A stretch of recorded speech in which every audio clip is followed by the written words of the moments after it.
వివేకానందరెడ్డి హత్య గురించి జగన్ దంపతులకు ముందే తెలుసునని జమ్మలమడుగు భాజపా అభ్యర్థి ఆది నారాయణ రెడ్డి మరోసారి సంచలన వ్యాఖ్యలు చేశారు. హత్య చేయించింది అవినాష్ అని, సాక్ష్యాలున్నా బుకాయిస్తున్నారని ఆగ్రహం వ్యక్తం చేశారు. పక్కా ప్లాన్ ప్రకారం వివేకాను హతమార్చారని, రాజకీయ లబ్ధి కోసమే తనపై నేరారోపణలు చేశారని మండిపడ్డారు. టీవీ స్క్రోలింగ్ ముఖ్యంగా వాళ్ళ సాక్షి టీవీలో విజయసాయి రెడ్డి గారు చెప్పినారు గుండెపోటుతో వివేకానంద రెడ్డి గారు చనిపోయినాడని.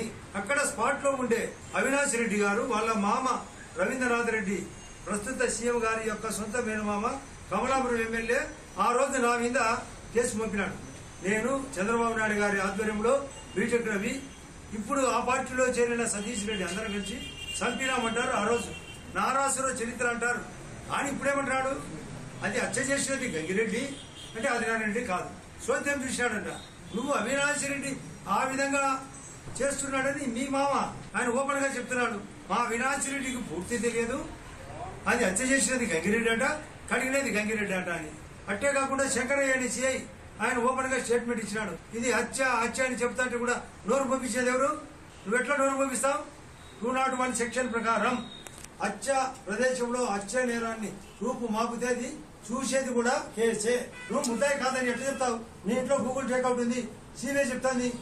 అసలు ఇది భారతి గారికి జగన్ కు తెలియకుండా జరగలేదు హత్య. కారణం ఏంటంటే నేను చెప్తాను మీకు ఎగ్జాంపుల్. అసలు ఆ రోజు మార్చి 15 తెల్లవారుజామునే ఆ రోజు ఎక్స్ చీఫ్ సెక్రటరీ అజయ్ గల్లాం గారు కుమారెడ్డి వెంకటేశ్వరులతో పాటు ఒక టీమును పిలిచినాడు. అసలు ముందుగానే హత్య జరిగేది తెలుసు కాబట్టి వాళ్ళకి అప్పచెప్పి పని ఆ శివచూడడానికి రావాలనుకున్నాడు. కానీ అది ఉల్టా తిరిగి ఏదో రూపాయికరంగా సంపాలనుకున్నారు. అది హత్యని నిర్ధారణ వాళ్ళు బాధపడి ఖచ్చితంగా పోస్ట్ మార్టం చేయమని వాళ్ళ కుటుంబ సభ్యులు చెప్తే అప్పుడు హత్యా కేసు అవుతుందని మా మీద దోషినారు.